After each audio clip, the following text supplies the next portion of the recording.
Hey, morning YouTube. What's going on, everybody? Today we are going to be discussing 5 tips for new runners. So this is going to be an exciting video. I'm really looking forward to talking about it. So let's dig right into it. Goal number 1 would be to start small. I think what I mean by starting off small is that you want to keep your goal to something that, one, won't take over your whole life all of a sudden, and two, something that's going to keep you in the sport of running. So I know a lot of people, like, they'll do, I ran a half marathon in 12 weeks, that type of training on, like, Men's Health or BuzzFeed or something like that, but then they'll just kind of stop the sport of running, almost like it's something to check off their bucket list. If you really want to stay in the sport of running, I think it's important to just have goals that are realistic and something that you can just keep building on. Whether that's starting off 5 minutes nonstop running, whether that's running a mile nonstop, and then from there you can build off of that. You can go from a mile to a 5K, to a 10K, to a half, to a full, maybe even an ultra if you're crazy enough, and you just kind of grow into the sport of running. Our second goal here is to get the right running shoes. So running is pretty unique in that you don't need a whole lot of equipment when you're just starting out. It's not like other sports where you might need like helmets or pads or like lacrosse sticks or soccer balls or basketballs or anything like that. At the end of the day, you only really need a good pair of running shoes and maybe a stopwatch at most, unless you want to use your phone, so you're already good there. The important thing with buying running shoes is that you really should be going to a specialty running store, because most of their employees are runners themselves, and they understand what type of foot plant you have, so they're going to find the shoes that are best for your foot plant and how your foot just interacts with the ground as you're pushing off. So that's going to be a super huge determining factor, because if you get the wrong shoes, you could get hurt real quick and you could have chronic foot problems, especially if you're a teenager running high school cross country. Those foot problems can just screw up the growth and development of your foot. So it's real important that you get the best pair of running shoes for you and your individual foot strike. Our third goal here is to have at least 2 running friends. So why I was specific with getting 2 running friends, or at least 2 running friends, is that you want at least one friend who's slightly faster than you and one friend who's slightly slower than you. Mainly for training purposes, if I want to be completely honest, because you are going to need to take your easy days easy. So it would be important to run with a friend that's a little slower than you are, so that you can kind of keep yourself honest in your training. And then on your faster days, obviously, because running is a pretty tough sport individually, if you have a friend who's a little faster than you, they can push you. And then, hey, maybe that could be their kind of easier day, if you want to call it that. Or it's, somebody just to interact with, because as I just pointed out, running can be a pretty lonely endeavor if you don't have a support system with you.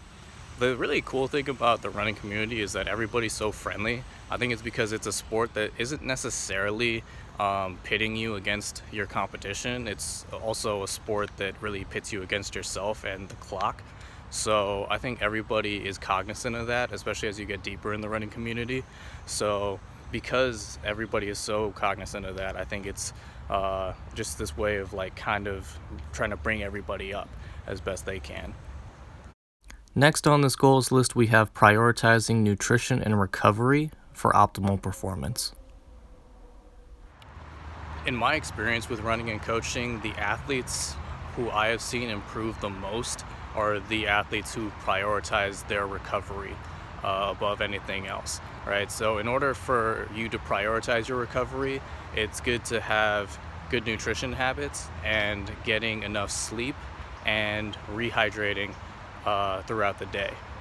For me, I think personally, as far as sleep, at least 8 hours.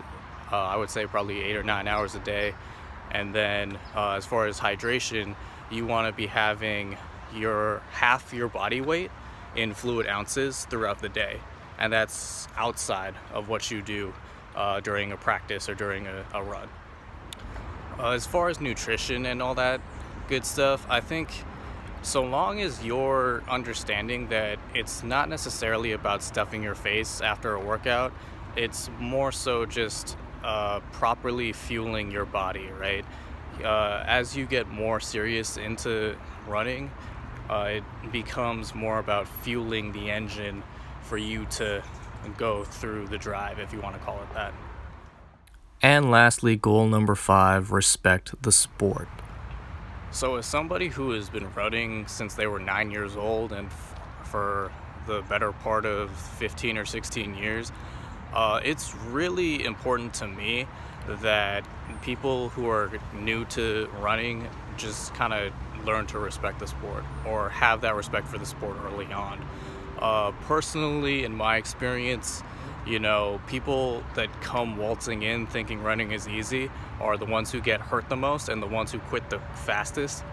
The next people who kind of quit the fastest are like the people that just think running sucks and it's like, I have to do this, as opposed to like, they're coming in with the understanding that yes, the sport of running is challenging early on, but I'm here to accept that challenge and I'm here to learn the sport and try to get better. I think it's also just important to, keep things in perspective, right? It's not like you guys are training to become a Marine or join the Army or something like that. It's running for God's sakes, It's an opportunity to really improve yourself, and it's an opportunity to kind of learn life goals and life lessons through a sport. So I think just kind of keeping things in perspective and, understanding at the end of the day, some of this stuff is just so trivial. Like it's just, getting out there and going for a jog and trying to just, improve in life. And I honestly wholeheartedly believe that those who respect the sport the most are going to get the most out of the sport. For me, in my experience, running has taught me patience and discipline and focus and, having time management skills and just kind of learning to trust processes and not be so warped up in the ultimate goal.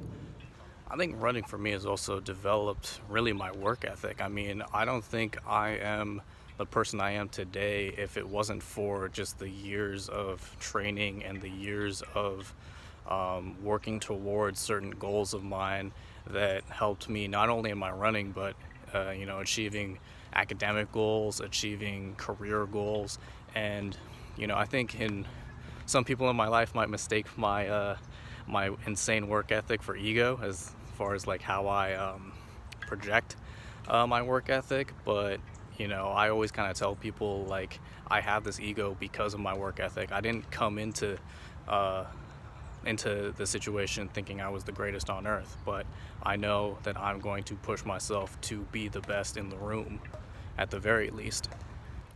And I think I've pointed this out earlier, but the running community is just super friendly and just super dope, right? I mean, I've made so many of my friends through the running community. I've met some of the most just inspirational and amazing people through the running community, and all of their stories are different. I've met people who started running in lieu of like a cancer diagnosis, or I've met people who sort of running was their only outlet away from abusive homes and all that type of stuff. So seeing the way people utilize the sport of running is something that's super inspiring to me. And people that are coming in that just don't respect those types of people and those types of stories, those are the people that frankly don't deserve to be in the sport.